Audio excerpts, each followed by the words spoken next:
Bonjour et bienvenue sur le podcast des Sororistas. Si vous ne nous connaissez pas encore, nous sommes un collectif qui a comme volonté de mettre en lumière la parole des femmes pour créer le monde de demain. En 2020, nous avons lancé un concours d'écriture et vous avez été plus de 600 à participer.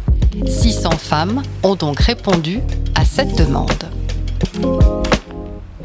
Nous sommes le 31 décembre 2030. Mettez-vous dans la peau de celle que vous serez à la fin de cette décennie qui a débuté avec la pandémie Covid-19, impactant la Terre entière. À travers un récit libre, journal, nouvelles, reportages, etc., vous partagez votre imaginaire, vos convictions ou vos analyses. Vous racontez ce que vous avez vécu depuis le confinement de 2020 et ce qu'est devenu le monde. Par l'écriture, vous participez à la création d'un monde nouveau. Après délibération de notre jury, présidé par Geneviève Brisac, nous sommes heureuses de vous proposer en podcast la lecture de 6 textes sélectionnés. Nous remercions Anne Desquequer-Cormon, membre des Sororistas, de s'être prêtée à l'exercice de la lecture. Bonne écoute.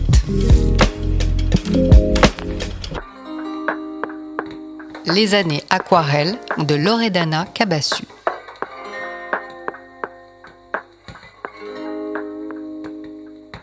Au milieu du chaos se trouve aussi une opportunité. Adage chinois. Non, je ne m'attendais pas du tout à recevoir le prix Nobelia. Surtout après mon accusation de crime contre l'humanité. Mais le monde est aussi imprévisible qu'une aquarelle. Une simple goutte d'eau peut entraîner des coulures, des auréoles qui sèment le désordre. Par chance, si on sait les intégrer à la composition, cela donne des toiles inattendues, des mondes nouveaux. Voilà comment les choses se sont retournées en ma faveur.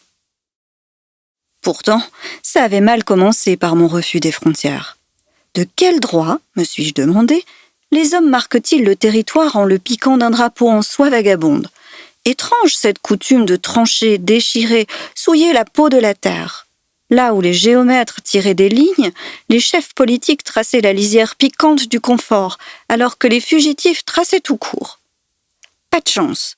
Ces frontières coupées à l'emporte-pièce tombaient parfois au beau milieu d'une ville, d'une famille ou même d'un corps désarmé. D'où mon envie de ruer dans les brancards en me jouant des confins. Comme première transgression, j'ai choisi de me faufiler partout. D'abord sur un navire de croisière éclatant comme un bijou. Aucun des passagers du Diamond Princess ne réalisait que c'était un faux diamant. La prouesse humaine accouchant des mastodontes les médusait. De nos jours, vous pouvez encore admirer dans les villes portuaires ces bateaux géants servant de fermes flottantes. Dans le méli-mélo de froufrou, paillettes et champagne, personne ne se préoccupait de moi. Tous soucieux de faire leur nœud papillon, d'enfiler la robe arrachée au mythe pour les repas festifs ou le premier concert de leur vie. Peut-être le dernier aussi. L'orchestre jouant sur le Titanic, vous vous en souvenez? Les distractions portaient bien leur nom. Elles distrayaient, détournaient, aveuglaient. C'était l'heure du leurre. Le bonheur se mesurait en kilomètres parcourus, en services de luxe, tout comme la beauté se jugeait à la réussite du maquillage et à l'ampleur des coussinets en silicone. Les yeux éblouis perdaient de vue l'essentiel. La farce jouée, j'ai baissé le rideau. Après que le navire eut jeté l'ancre et les passagers hors d'usage, j'ai continué mon voyage en avion. Par chance, la sécurité dans les aéroports se concentrait sur la dernière gorgée d'eau, un fond de biberon ou la boucle de ceinture. En clandestine, j'ai parcouru tous les pays du monde. Et le monde s'est mobilisé contre moi. Des brigades entières me traquaient. Des déguisés sans carnaval espéraient me démasquer. Des astronautes sans lune me prenaient avec des gants. Je leur échappais. Un hatchoum suffisait pour les éloigner. Non, je ne voulais pas me laisser faire avant de finir ma mission. Vous connaissez la désobéissance civile? Un peu? Allez, ne prenez pas votre air de sainte Nitouche. Les saintes pleurent d'excès de perfection sur les murs froids des églises. La désobéissance civile, c'est quand on fait un peu de mal pour beaucoup de bien. Un petit effort de mémoire vous fera réaliser que vous l'avez pratiqué dès le ventre maternel.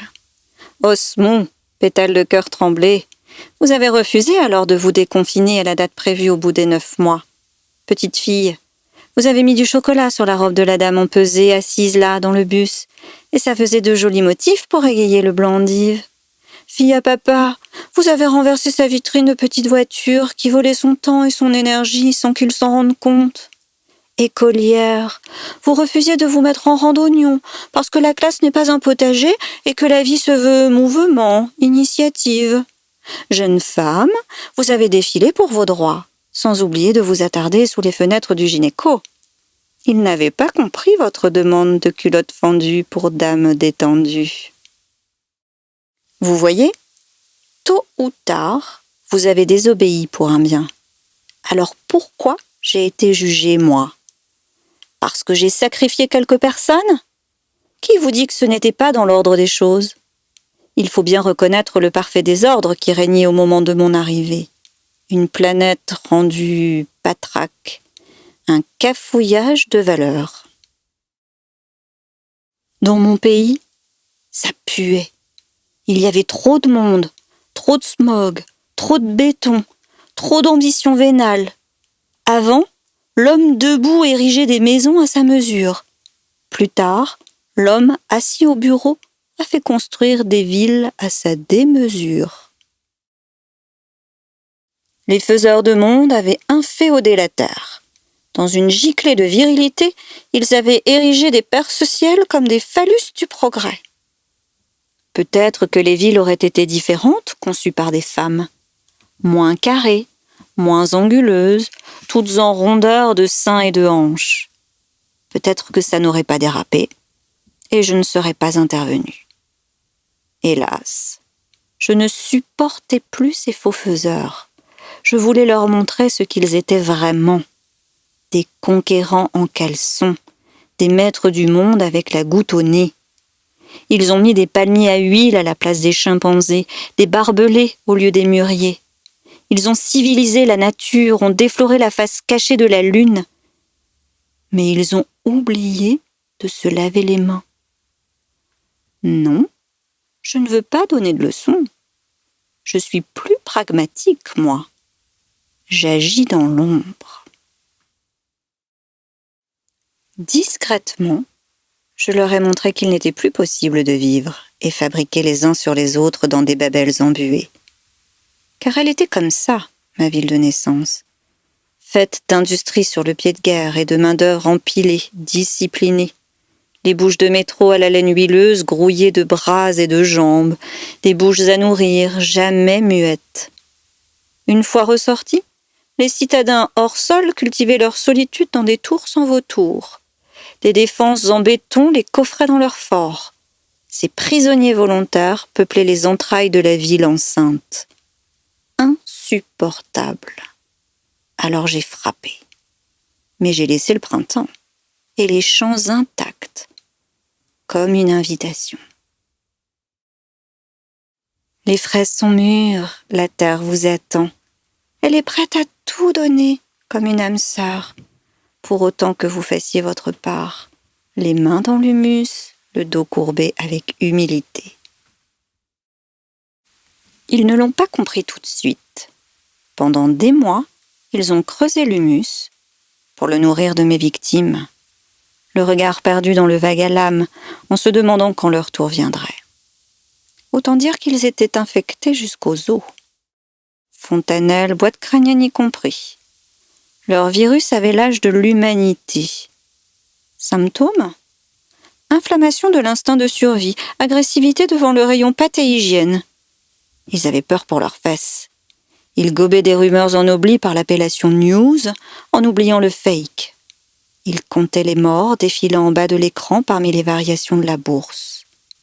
Le virus mental s'était insinué en eux. Il a fallu du temps pour leur faire réaliser que la première précaution était de se laver les mains et la seconde, de se débarbouiller le cerveau. Mais je suis contente du résultat.